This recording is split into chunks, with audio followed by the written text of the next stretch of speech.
Welcome to the Catalyst of Change, Advancing Equity and Inclusion in Science. This seminar is in English. There is interpretation available in Spanish, French, and Hindi. To access interpretation, kindly select the language of your preference in the Zoom bar menu. This seminar will be recorded and made available on the CIMIT YouTube channel. We will have an open Q&A session at the end of the conversation, and you are also invited to submit questions via Slido for our distinguished speaker of today. We are hearing today from Sara Roversi, who is the founder and president of Future Food Institute and Paideia Campus Pollica and curator at Venice Climate Week. Sara Roversi will have a conversation with Kai Sonder, manager of the Geographic Information System Laboratory based at CIMIT headquarters. Now, I would like to welcome Dr. Bram Goberts, Director General of CIMIT, to officially open the event and introduce our distinguished speaker, Sara Roversi. Dr. Goberts, over to you. Good morning, good afternoon, good evening, depending on where you are. And once again, welcome to Catalyst of Change, Advancing Equity and Inclusion in Science webinar series. As you know by now, this series celebrates individuals and organizations driving real progress towards equity and inclusion in science. We spotlight diverse leaders, change makers, and allies who amplify the voices of women, underrepresented regions and ethnicities, people with disabilities, but also indigenous communities, and so much more. Inclusive leadership is essential for CIMIT and for any ethical and future-ready organization, because by showcasing leaders who prioritize equity and inclusion, we aim to inspire role models and strengthen our own practices. Diverse perspectives in decision-making lead to better innovative solutions, better risk anticipation, and stronger representation of stakeholder needs. Today, our catalyst of change is a true leader. Sara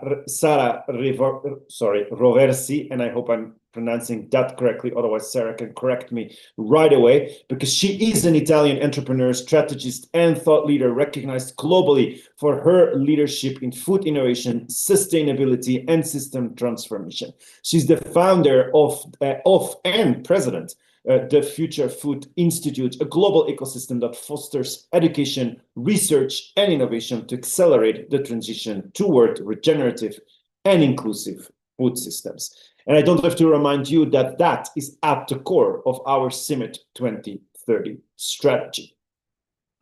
Sara has a distinguished career because under her leadership, the Future Food Institute has become a key partner for institutions such as the FAO, and it has advanced programs that empower communities, policymakers, and entrepreneurs to tackle some of the most pressing challenges of our time: climate change, food security, and sustainable development.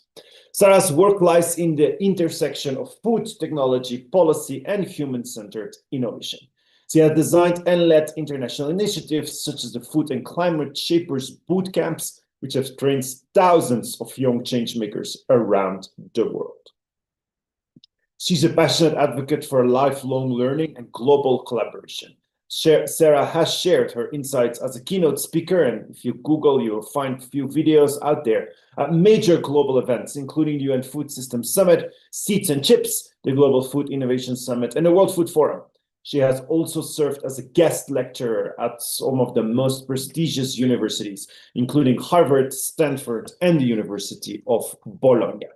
With her visionary approach and entrepreneurial spirit, Sara Roversi continues to inspire individuals, organizations, and governments to reimagine the role of food as a catalyst for healthier people, thriving communities, and a sustainable planet. Sara enjoys connecting and collaborating with people and organizations on food, climate action, the future of education, food diplomacy, entrepreneurship, leadership, and radical change. And I think by now you have understood why Sara is a through and through catalyst of change. And more importantly, why we will all enjoy the great conversations she will also have with our one and only Kai Sonder, who has been, of course, with CIMIT, and everybody knows, for his innovative work around geospatial innovations to make our theories of change, our impacts better and better targeted. Sara, as a driver for global economic prosperity, as a true and true catalyst of change, the floor is all yours.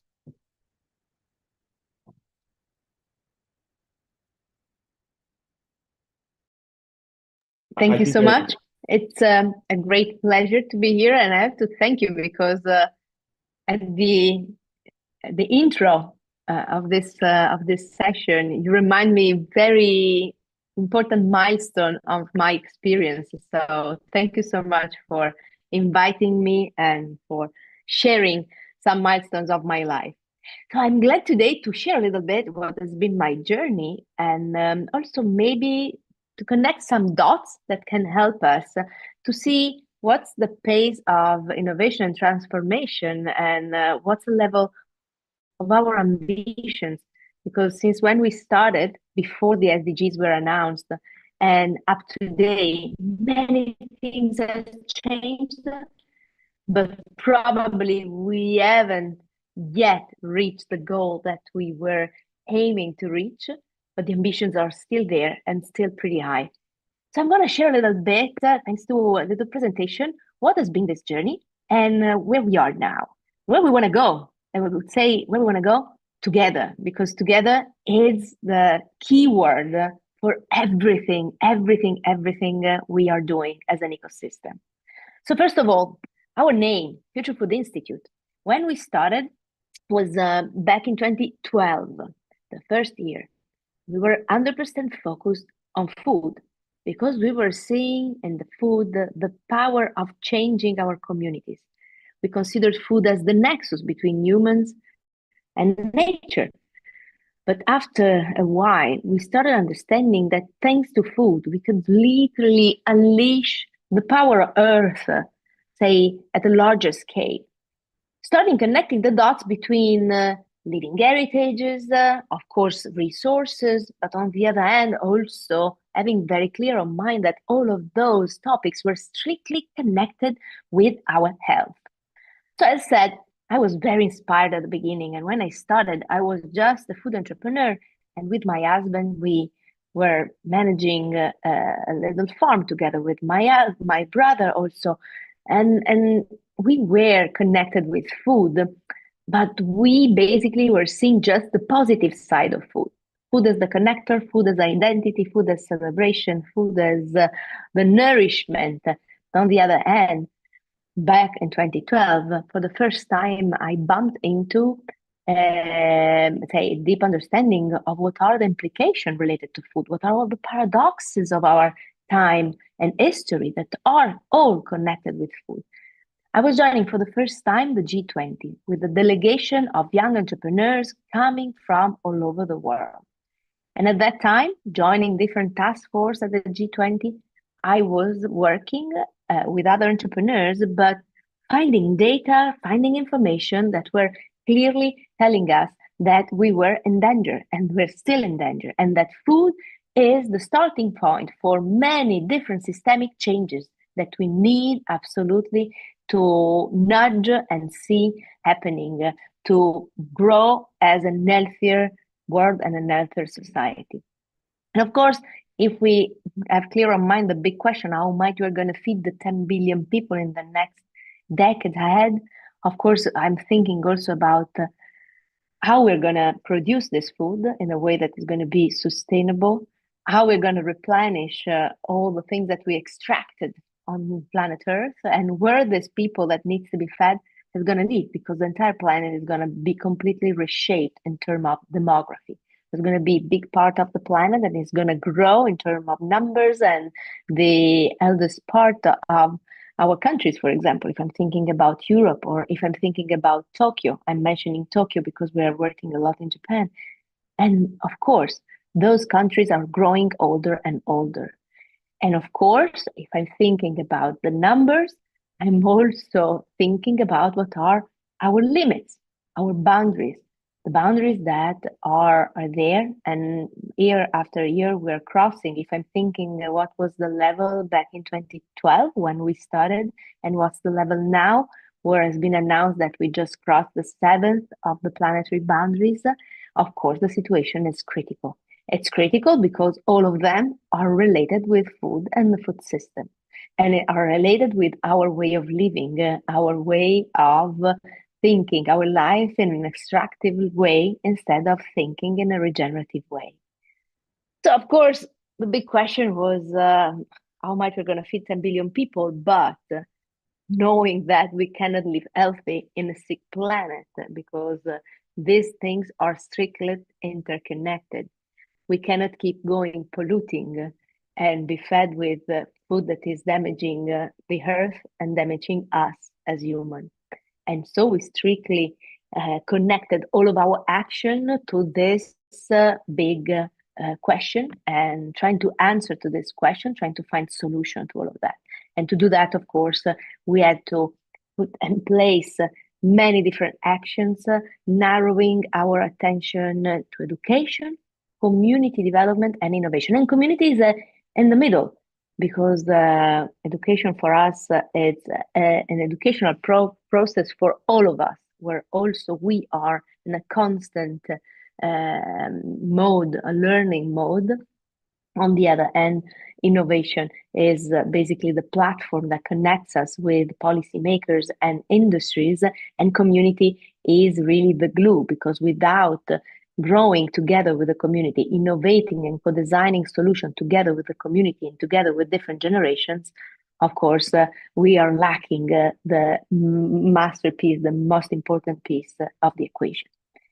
So this was the starting point, and after day after day, we were creating an ecosystem, an open ecosystem that is made by an academy, is made by research initiatives, lots of events, lots of campuses of working with communities, working with fishermen, farmers, but of course also working with young innovators, academics, R&D departments, people that wants to solve challenges, that have challenged, want to solve issues, and that are basically asking for let's try to find solutions together. Of course, if I look back the last 10 and more years, we made lots of numbers, tons of students, tons of events, and so on.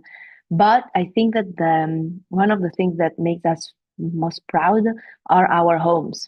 We decided not to have offices, but to leave our community in our living lab.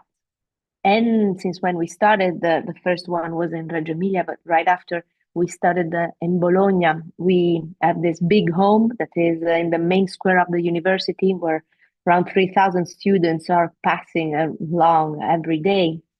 It's a place where we are hosting them, feeding them, organizing hackathons, events, conferences, and it's an innovation space that is connecting generations, countries, subjects, topics, and the same happens also in the other living labs that are very diverse. The first one in Bologna is in an historical city in my country. The second one is in Kyobashi, again, an historical area of the city, but in front of Tokyo Station, one of the largest and most crowded places in the world, with millions of people going back and forth every day. And the other one are in a very marginal rural place, like Pollica, where we are also managing and holding the Secretariat of UNESCO of the Emblematic communities of Mediterranean diet, that is an intangible heritage, and other locations that are connected to the heritage, again, also in Tuscany, and others that are in Northern Africa, in Tunisia, in Morocco, in Jordan, and in Egypt. And the last living labs I was mentioning are very much connecting with farmers, with local communities, with fishermen. And for us, this became like a must. Why? We started really understanding that we needed to be connected more and more with the margins and with the marginal areas that I started seeing not as the least of the game, but the most important one, because over there we're holding, all the heritage. But we understood that after a long journey, because when we started back in 2012, we were 100% focused on innovation in food tech. 2012, the first year where an investment in the Bay Area and Silicon Valley was funded. And then we started mapping out how innovation was completely reshaping the world of food and food systems, mapping all the thousands of startups that were growing. This was 2012. And we started from this compass, and we understood that we needed to deep dive and understand more and more. And together with the Institute for the Future from Palo Alto, we started working on this map. We think food to remake the world. And looking at this map, we started really understanding that we could see in food a big and important tool that could be, let's say, a game-changing tool that everyone can use. Because thanks to food, you can design a better governance at the local level. You can, of course, design rural policies that can preserve the environment, biodiversity, the soil and water. And you can celebrate cultures and create stronger local economies and so on. And so thanks to this research and this map, this tool, we started really evolving even more our action. We started understanding that technology was completely reshaping our food systems. And with this other research of the seeds of disruption in the food chain, always with the Institute for the Future, we started studying how much technology was completely changing our interaction with food. And back in 2015, of course, something happens because finally we were not feeling any more aliens. Lots of people were absolutely understanding this clear message coming from everywhere, coming from COP in Paris with the Paris Agreement, and then the SDGs that were announced, and then Pope Francis, then with the Laudato Si, and then the World Expo in Milan, always repeating as a mantra, feeding the planet, energy for life, connecting those words. So this was the long journey that was clearly letting us understand that food was interconnected with everything. But then we understood also that we were missing a very important part, how we're gonna empower people, innovators, food makers at every level, really in a way that they are starting seeing food and innovating the food system in a different way, not just following the standard way of making innovation happen, or just narrowing the attention on the human-centered approach. But we started thinking that was not enough, just satisfy our customer, but that we needed to include the planetary boundaries within the framework and understanding what were the tons of needs of the community. And here, inclusion, of course, is absolutely a fundamental pillar. And on the other hand, of course, understanding what were the needs of the environment. And so we started really teaching and creating models for anyone, both in the public sector and in the private sector, on how to design prosperity, how to make prosperity, not just an innovative process. So design human-centered plus nature-centered innovation model. And we clearly understood that prosperity thinking was the driving force and the mindset, that integral ecology, so conceiving ecology in an integral way, was fundamental. We understood that we had to shift completely our way of seeing governance, really reshaping the line of power and responsibilities. So seeing decentralized models developing and strengthening to create more resilient ecosystems. And of course, we started advocating for regeneration as much as we could. And we started creating a map that could align all the goals and indicators of every SDG, the ESGs, but also the 6 pillars of integral ecology, trying to create always a balance between all of them. But to do all of that, we needed kind of a home. And we learned this on the ground. We learned this when we bumped into Pollica. That was 2020.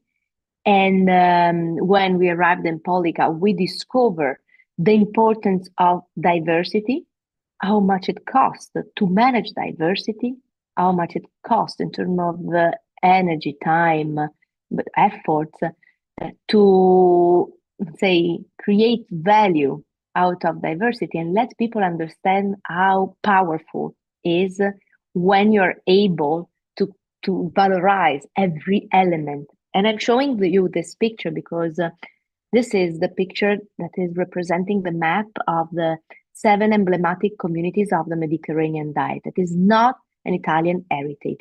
And this is tough to explain sometimes because everyone, it's very proud, of course, of its identity.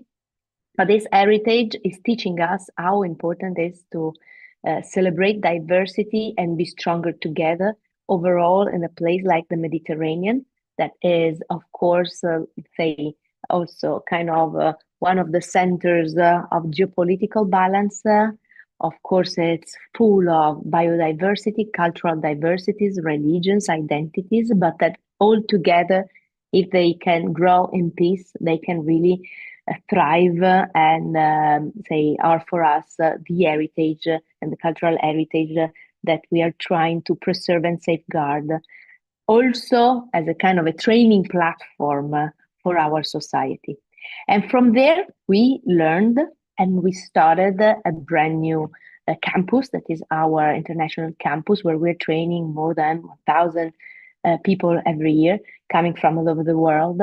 Of course, on integral ecology, regenerative farming, but also everything related to safeguarding the oceans and many other topics like gastro-diplomacy. That is one of our main pillars.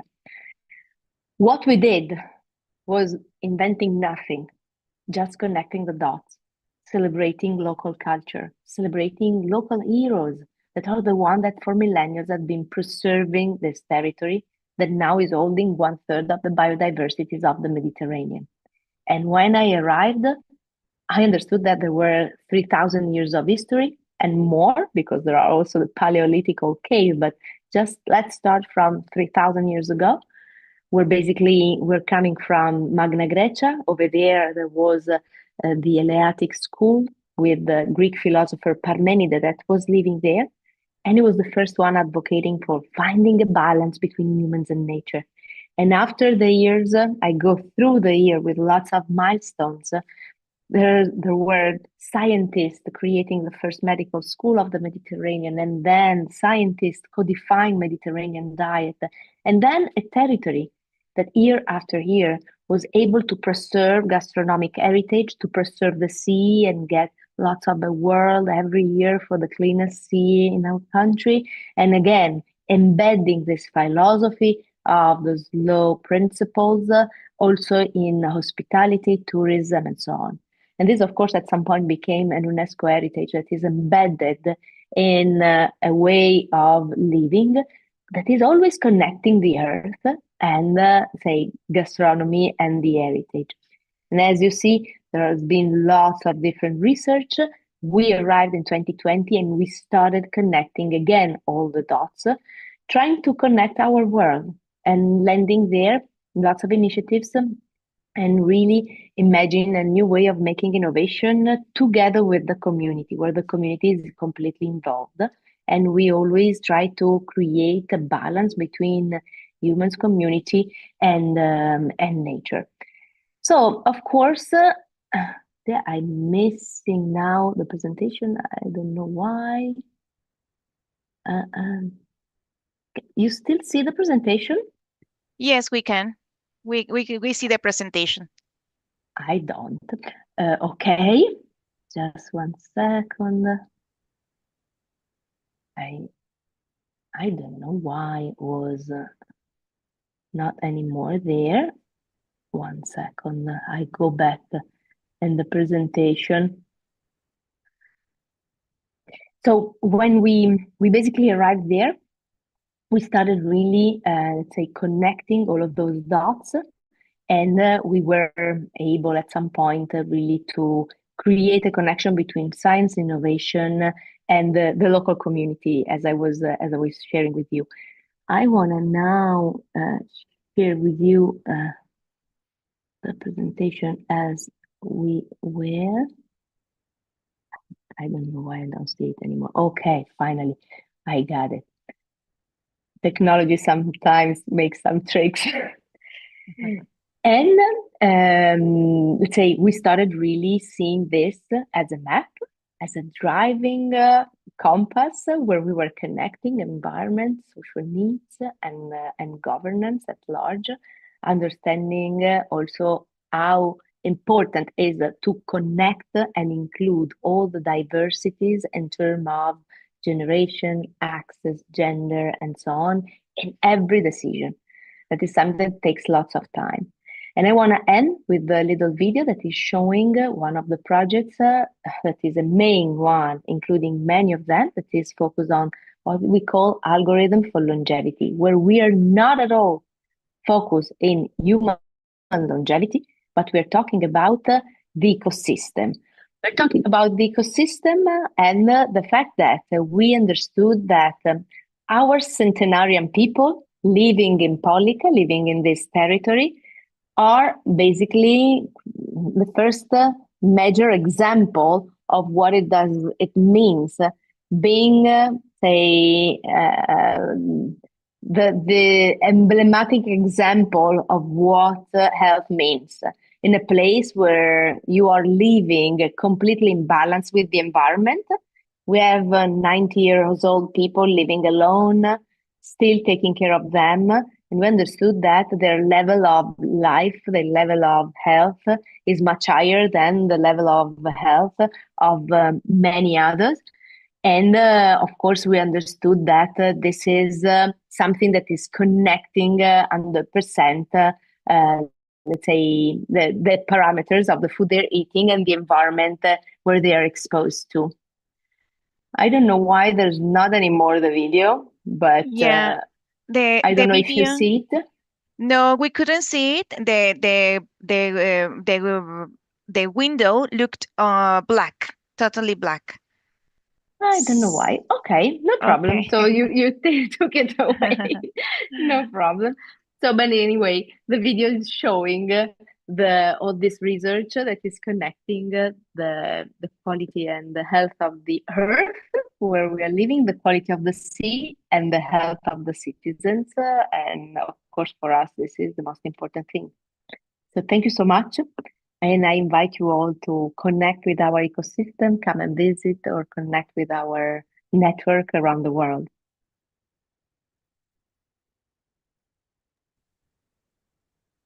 Thank you so much. So we are very happy to hear about your journey. So now we can give the floor to Kai Sonder so he can start the conversation with you.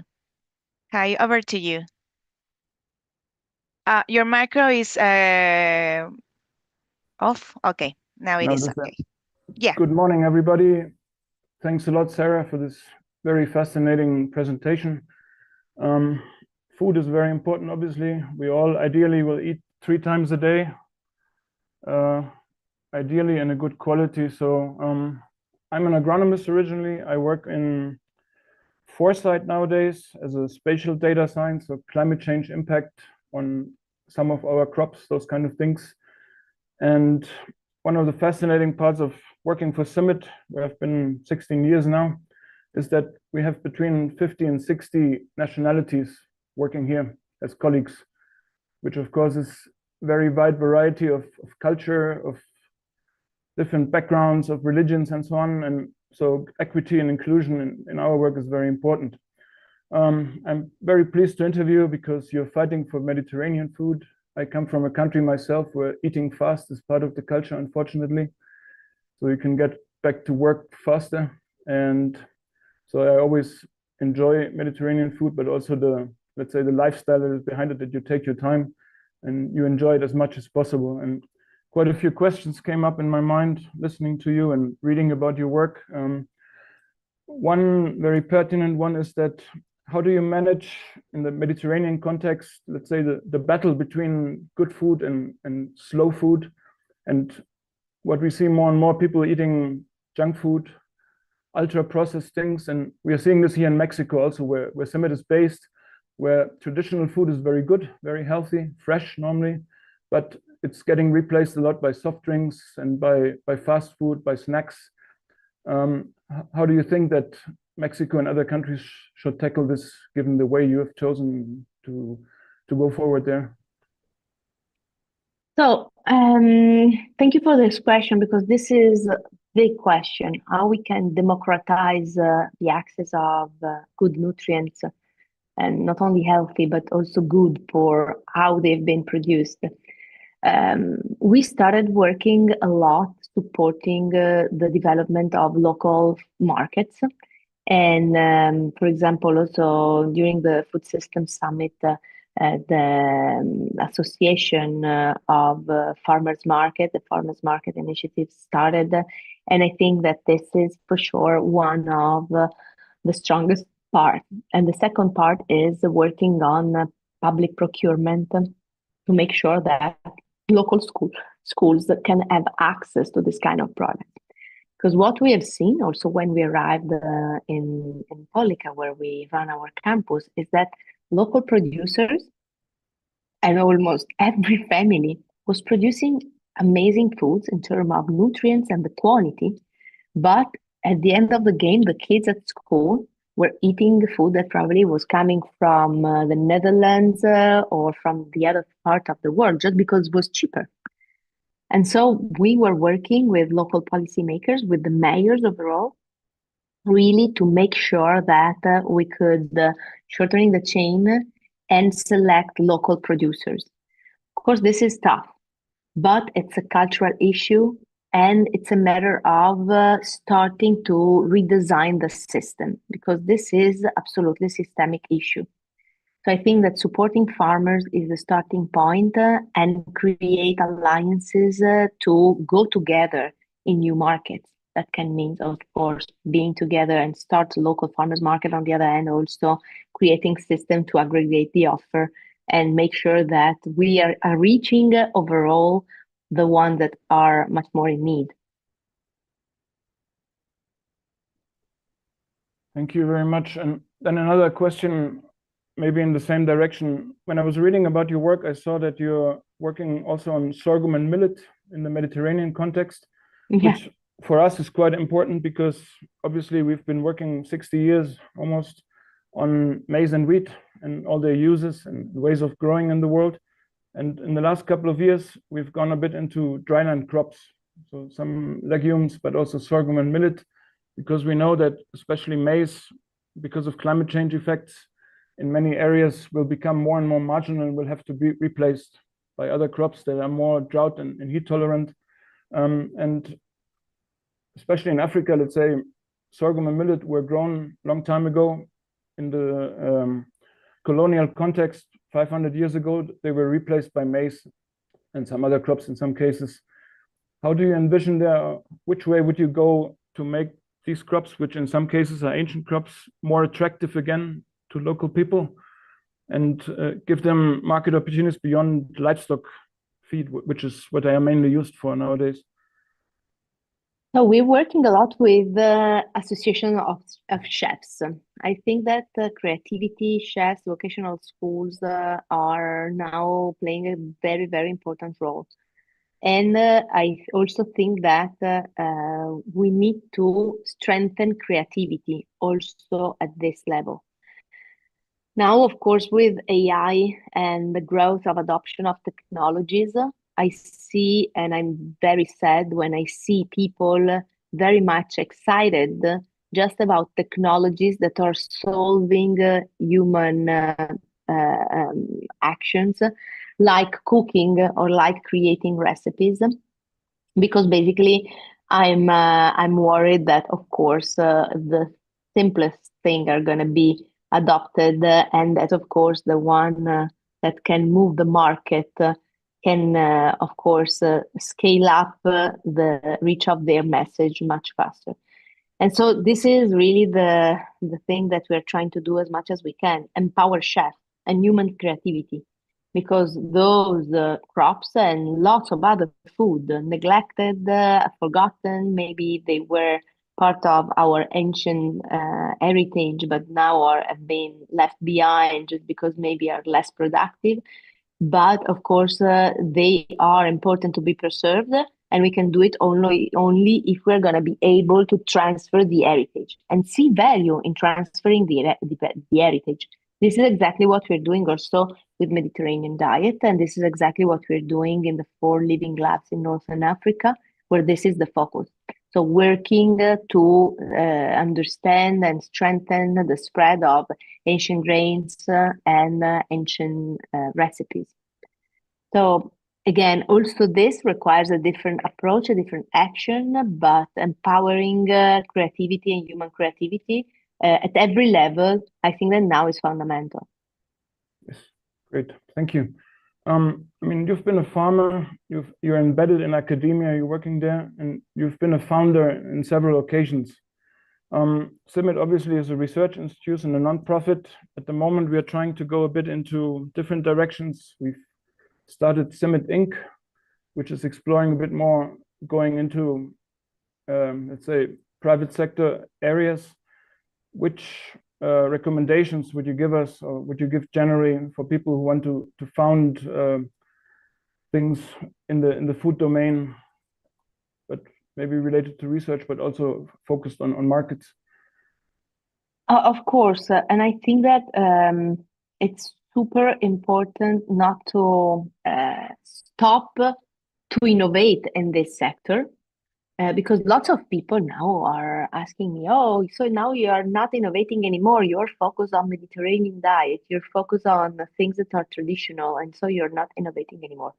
And every time I'm very pissed off when they say like that, because they are not understanding that now the innovation that is needed, from my perspective, is the one that is going to be able to empower and unleash really the potential of humans, the potential of our living heritages, and the potential of our planet Earth. And we are all focused on getting excited to keep producing more technology that are not the ones that are needed to solve all of those issues. Innovation is not equal to technology and digital.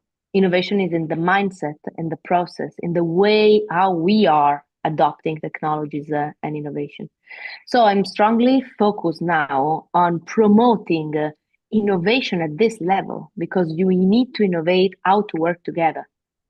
So from my perspective, my suggestion to you is absolutely to keep going, creating spaces for innovation, but also being focused on learning how to innovate together and trying to create alliances to become like bees, creating cross-pollination between sectors, working with the public. Sometimes being a private, you're scared about to work with the public sector. We are all scared about to work with the public sector because we have lots of biases. We think that they're slow, they don't understand, they're old, they're liar, I don't trust them. We need to rebuild trust. We need to rebuild trust between generations, include all generations in the conversation, but also rebuild trust between the big one and the small one, between the public and the private, between all the different clusters of our society. If we're going to be able to rebuild trust and we unify the goal, then we can innovate in the same direction. Because innovator needs to be a win-win solution and not be just a win solution. If it's just a win solution, there's someone that is going to extract the value out of your life.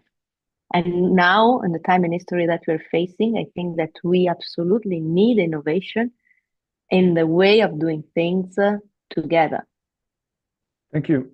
Isabel, I don't know, do I have one more, or do we go to the general questions? Yeah, we have time. We have time, so you can continue with the conversation. Good. One last one, I think.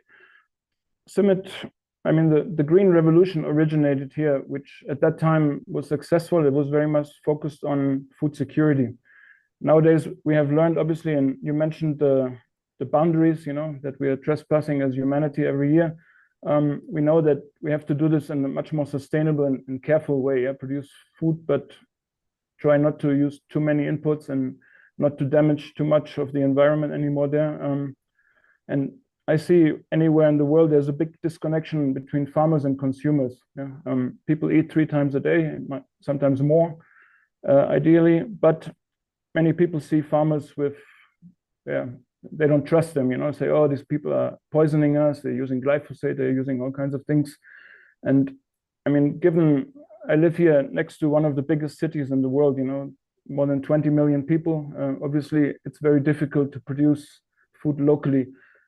How would you go about, let's say, to getting this breach smaller, to connect farmers and consumers more, even in mega cities? Bringing farm into the city. We started organizing dialogues, we started organizing dinners, we started organizing food is a conversation, also by involving around the table the most diverse people debating about the most critical things.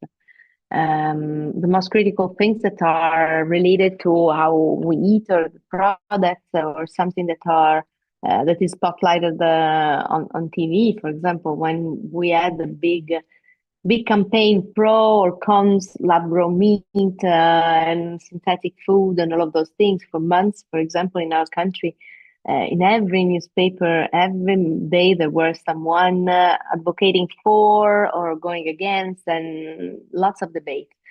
And everyone was just stuck into the big claim and the political implications and ideology.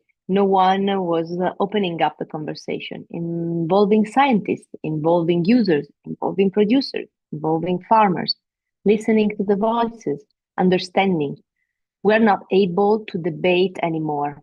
Every conversation is a battle. And I hate that. If you see our political leaders are absolutely all fighting. There's not a positive, critical conversation. While I'm listening, I'm learning. The fact of opening up the conversation, ask to the science to give answers. Science is objective. It's yes or no. It's giving a number.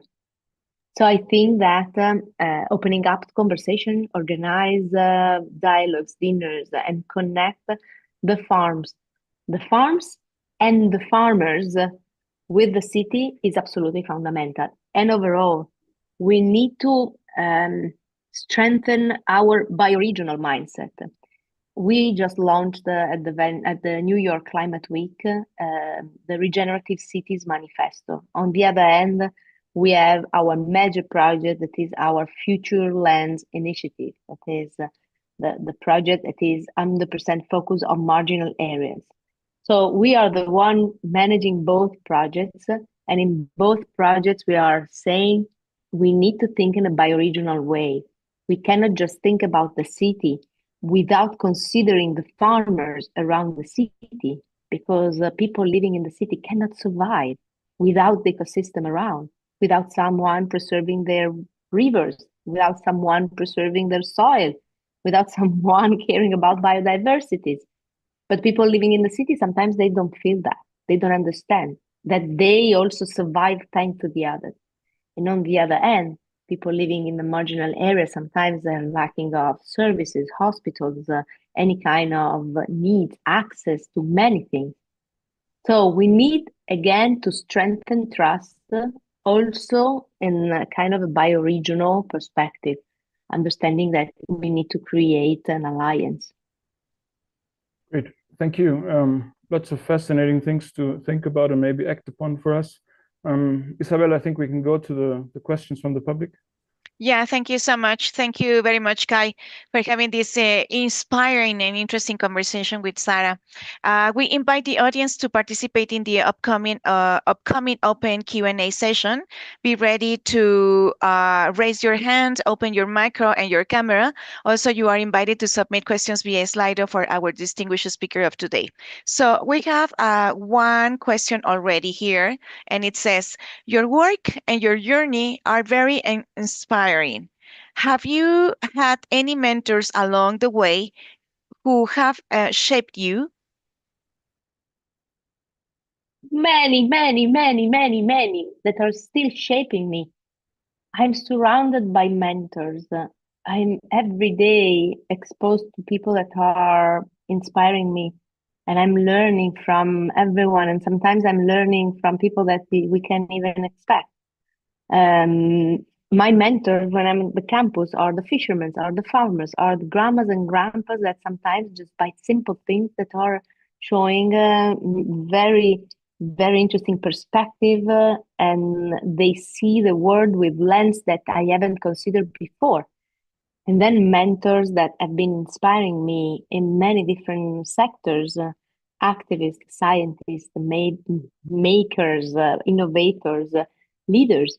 And many of them are people that we all probably know and we follow, and sometimes we read their books, and when I bump into them and I have also the chance to know them, I'm always there trying to learn from every word. So I'm trying to expose myself a lot to people that are, for me, of course, my daily teachers. Thank you so Yes, and I think that it's fundamental. And also you are becoming a mentor as well for the new generations. It's a regenerative process, I think.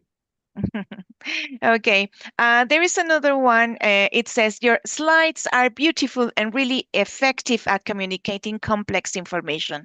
What have you learned about the importance of design and communications in achieving your mission? This is my issue. I'm addicted to that. It's important, but because I like it. So in my spare time, I love to design and I love the art and so on. So probably this is also something that touches myself personally, is one of my passions.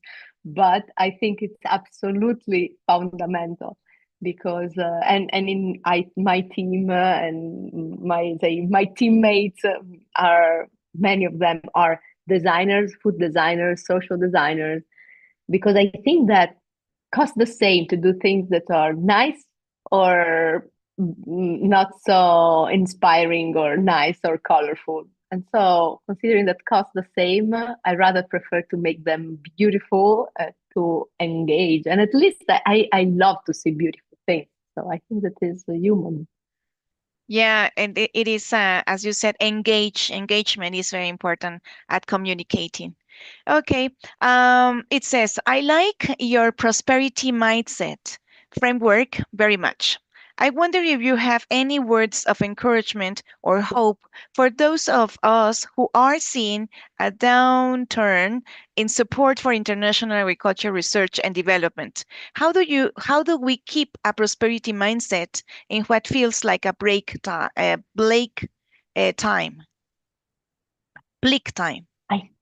I think that at some point it becomes like an addiction. Now I cannot think in a different way. If I start thinking in a different way, I'm gonna die, because this is the only way for me to see a future for our humanity.